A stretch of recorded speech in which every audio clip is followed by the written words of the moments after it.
Yo les gars, alors aujourd'hui, petite vidéo pour vous montrer comment prendre un avantage facilement lors de vos parties en classé, que ce soit en team ou en solo.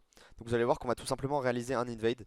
Attention, c'est pas n'importe quel invade, il faut bien que vous mettiez ça en tête. On n'est pas dans une invade où juste on met des pings, on va dans n'importe quel bush de la map, on essaye de prendre n'importe quel fight. Non, c'est pas ça. Le but là, c'est une invade qui est travaillée. On sait où on va, on sait ce qu'on va faire et surtout on connaît déjà à l'avance la possible réaction des ennemis et on sait comment on va s'adapter. Mettez-vous bien ça en tête, on n'invade pas au hasard. Alors cette invade se passe en top lane. Pourquoi en top lane? Parce que souvent vos adversaires vont avoir tendance à attendre une invade au bot. Et donc ils vont être préparés à ça. Au top, personne ne s'y attend, ça crée la surprise. Donc comme vous le voyez, on va aller s'avancer directement. Et le but ici va être très important de longer ce mur pour réduire au maximum la distance entre vous et la personne qui est potentiellement dans le bush. Ici, les deux zones qu'on veut aller rush absolument parce que c'est l'endroit le plus probable où est le top laner adverse. Ça va être ce bush ici, donc on va rentrer directement par là.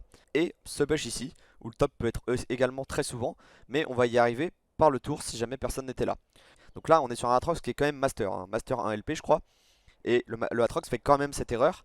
Donc cette erreur c'est quoi? C'est de ne pas sortir du bush.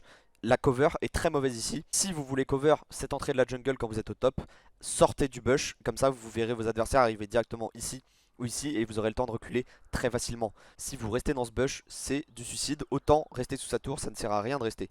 Et vous voyez que le Aatrox va faire cette erreur. On est très proche de lui et pourtant il ne peut toujours pas nous voir. Et quand il nous voit, c'est déjà trop tard. Il a une seule solution pour ne pas mourir, c'est de flash.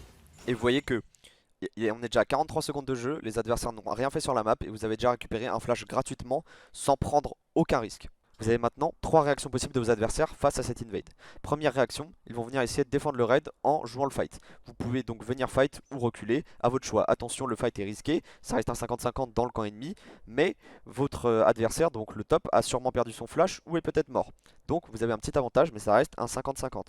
Les deux autres possibilités sont que le Cartus fasse son bleu et se dirige ensuite vers votre raid, ou qu'il parte directement à votre raid pendant que vous êtes en train de faire le sien. Donc c'est du cross map, on voit bien le miroir.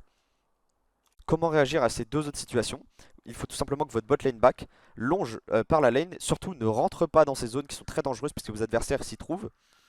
Et il faut que quelqu'un de votre bot lane rentre dans l'enclos des golems, pose une ward ici. Vous avez directement l'information sur votre red buff. Et vous savez si vos adversaires sont en train de le faire.